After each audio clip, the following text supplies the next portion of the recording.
नमस्कार, मी सुरेखा आणि आपण पाहत आहात तारा न्यूज. पाहूयात आज दिवसभरातील काही महत्त्वाच्या घडामोडी. गेल्या 24 तासात जिल्ह्यात एकूण 32.2 मिलीमीटर पावसाची नोंद झाली आहे.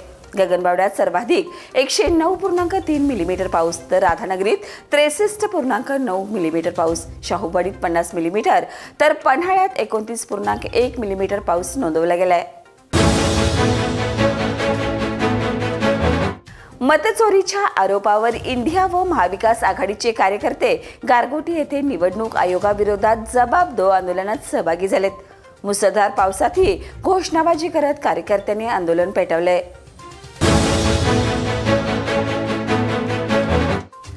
पन्हाळगडाकडे जाणाऱ्या रस्त्यावर पाणी साचल्याने फक्त एकेरी वाहतूक सुरू आहे. पावसाचा जोर कायम राहिल्यास मार्ग बंद होण्याची शक्यता असून प्रशासनाने पर्यायी मार्गाचा वापर करण्याचं आवाहन केलंय.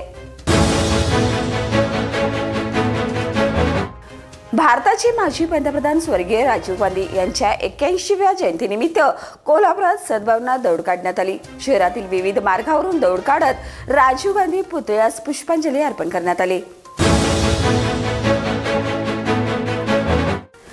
गगनबावड्याचा कुंभी नदीवरील पूल पाण्याखाली गेलाय, त्यामुळे वाहतूक विस्कळीत झाली होती. मात्र ग्रुप ग्रामपंचायतीने तातडीने पर्यायी मार्ग खुला करून दिलासा दिलाय.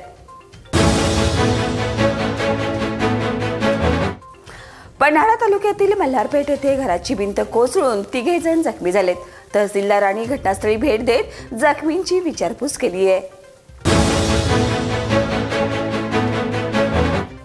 बाजारभोगामध्ये दुकानाच्या बेसमेंटमध्ये पुराचं पाणी शिरलंय. खबरदारी म्हणून नागरिकांना निवारागृहात स्थलांतर करण्याच्या सूचना प्रशासनाने दिल्यात. गोटे गावात फीट आल्याने एक रहिवासी बेशुद्ध पडला. आपत्ती व्यवस्थापन पथकाने बोटीच्या सहाय्याने त्याला सुखरूप बाहेर काढून दवाखान्यात दाखल केलंय. जयसिंगराव तलाव पूर्ण क्षमतेने भरल्याने राजे वीरेंद्र सिंह घाटगे यांच्या हस्ते तलावाचं विधिवत पूजन करण्यात आलं. गाळ काढणीमुळे जलसिंचन क्षमतेत वाढ झाली आहे. किसरूळ गावातील गर्भवती महिला सोनाली कांबळे यांना पुराच्या वेढ्यातून बोटीद्वारे सुरक्षितपणे आरोग्य केंद्रात हलवण्यात आले. ग्रामस्थांनी यामुळे दिलासा व्यक्त केलाय. तर या होत्या आज दिवसभरातील कोल्हापूर जिल्ह्यातील ठळक घडामोडी. पावसाचा जोर लक्षात घेता प्रशासनाचे आव्हान पाळा, सावध राहा आणि सुरक्षित राहा. बाळ, फ्रीजमधून श्रीखंड काढ ना. आम्ही पूर्वी घरीच बनवायचो श्रीखंड. त्याची चवच वेगळी होती. आता काय सगळं रेडीमेड. आजी, हे श्रीखंड खाऊन बघ. आज तुझ्या आईनं घरीच बनवलं की काय?